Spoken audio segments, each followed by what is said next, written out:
Hey everybody, Joseph Rothschild here, aka Mono Bluetron, back again with another episode of 10-Minute Testing. So, today we're playing a deck that we came to about 8 hours into our recent 24-hour stream. If you had a chance to stop by, thank you so much. If not, I am currently figuring out how to download a very large VOD, and don't worry, you'll have time to watch it all. In the meantime, enjoy this delirium-fueled deck sparked by the desire for one lucky viewer to see something with Silent Swordsman in it. Let's jump into the list. So, here's the deck. Now, as you can see, it's a little bit of a wacky list, but don't worry, it sort of makes sense if you've got a pretty loose grasp on what constitutes playability. As always, I'll give you a little bit of an explanation of the archetype, a little bit of what I hope the deck can do, and as always, the card by card. So first, for those of you who don't know, Silent Swordsman is a card that I really can't believe isn't playable. It's a warrior-type monster that can be searched by binning its own tribal spell, and more importantly, it can negate a spell card activation every turn. While it might start out at a measly 1,000 attack points, it gains 500 every standby phase, and when it dies, it floats into another Silent Swordsman, which includes level 7, who is basically just Imperial Order attached to a stick. Despite all of these sweet potential plays, the card is just unplayable. Today we're going to see if we can break it by trying it in a deck that has massive chance of milling its tribal spell naturally, tons of warriors to fulfill its summoning condition, and a pretty nice rank 3 backup plan. What I hope this deck can do is utilize the Phantom Knight's engine to ensure that we have a constant stream of warriors ready for the sacrificing of our Lord and Savior Silent Swordsman.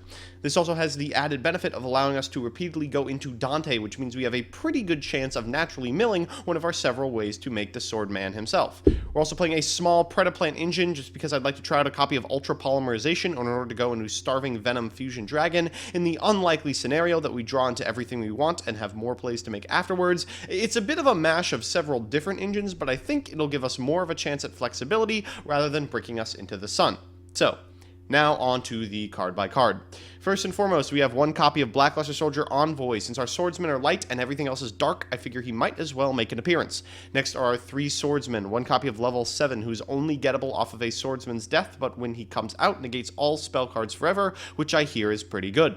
After that are the other swordsmen. I've already gone over them at length, but one fact I neglected to mention is that he floats whenever he dies, no matter the cause. That includes battle and card effects. Next is 3 copies of Orpheus Scorpio. This card finds our darling Tonia Cobra, who in turn finds our Ultra Poly. This is a good way to get our Phantom Knights in the grave by discarding them for Orpheus Scorpio's effect.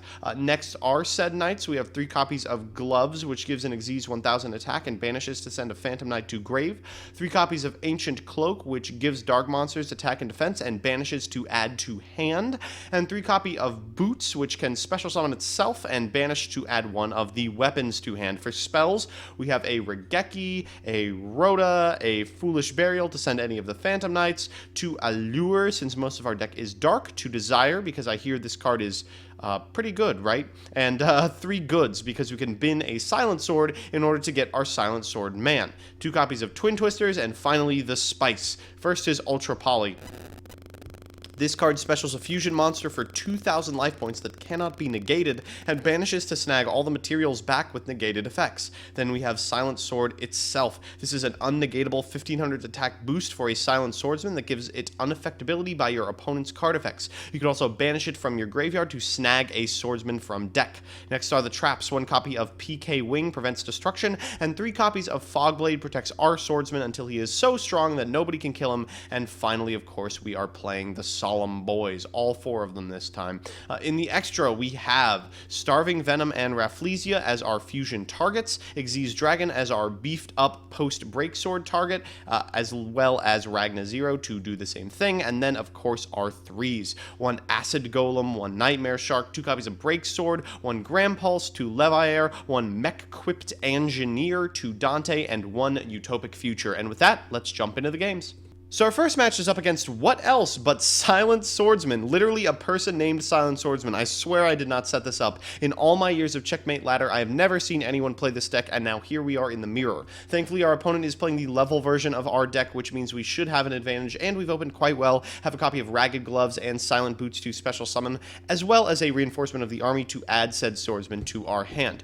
We get to go first as well, just really excellent. We're going to normal summon this Ragged Gloves, special boots, go into Dante, use its effect effect to send 3. We don't hit anything, but we can, of course, banish Ragged Gloves to send Phantom Knight's Fogblade, and then banish that to special summon Silent Boots, tribute that to special summon Silent Swordsman, use Foolish Burial to send Silent Boots, use that effect to get Fogblade, set 2, and pass. So we're in a pretty commanding lead. We're going to use Silent Swordsman's effect in standby phase. They're going to bait out the negation with a Dark Hole, which of course we have to negate, and then Twin Twister's my 2 cards away. So we're a bit of a sitting duck right now, but thankfully they don't have a lot to back it up with. They will crash into our Swordsman with a Vylon Prism, which allows us to get 7, and now we're sort of just in Swordsman or bust mode. This Desires is not particularly good when it will immediately get negated. We mill into a Ragged Gloves, which allows us to send a Wing to grave, I guess setting up for some future play. Our opponent draws Regeki, which of course does nothing under Silent Swordsman, and concedes.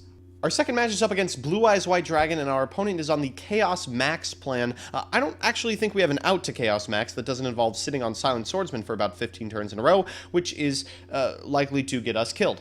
Unfortunately, we haven't drawn very well. We have a copy of Ragged Gloves and a copy of Ancient Cloak, which don't do a whole lot together.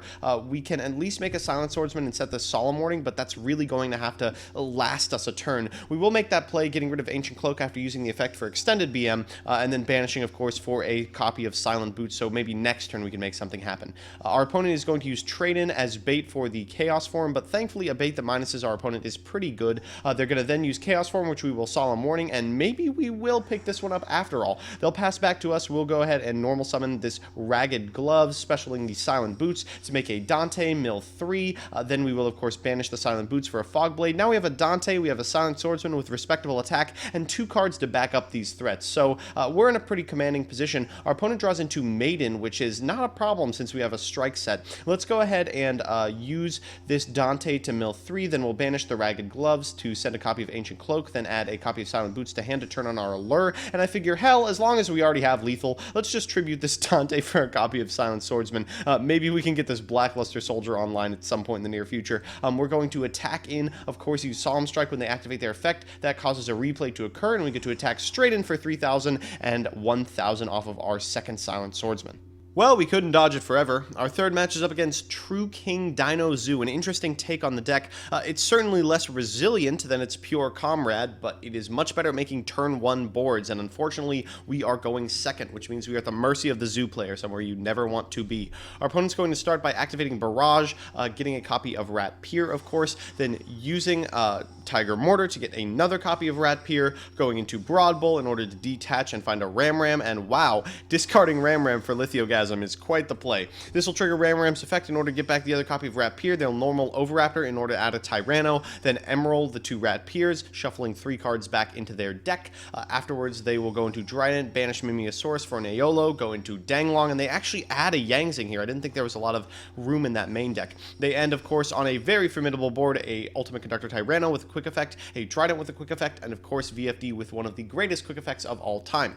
So in my draw step, they will call Divine, and don't do this if you're playing VFD. Grave effects matter, as you will see here. We have an okay hand to bait out some stuff. Let's start the baiting by specialing a rank 3 and then immediately triggering the Ultimate Conductor Tyranno effect. This allows us to activate our Ultra Polymerization, all according to Kaieku, because of course you can fuse with face down monsters to Starving Venom. He'll destroy it, but because the effect activates in Grave, we do get it off. So afterwards, we will use Ancient Cloak to plus, use Silent Boots to plus, use Foolish Burial with Belongings to plus, and set up for a really rad next turn. Unfortunately, we don't have a normal left, so this Fogblade and Strike are going to have to get us through this. We'll strike the Lithogasm with Ram Rams in hand. We can't really afford it.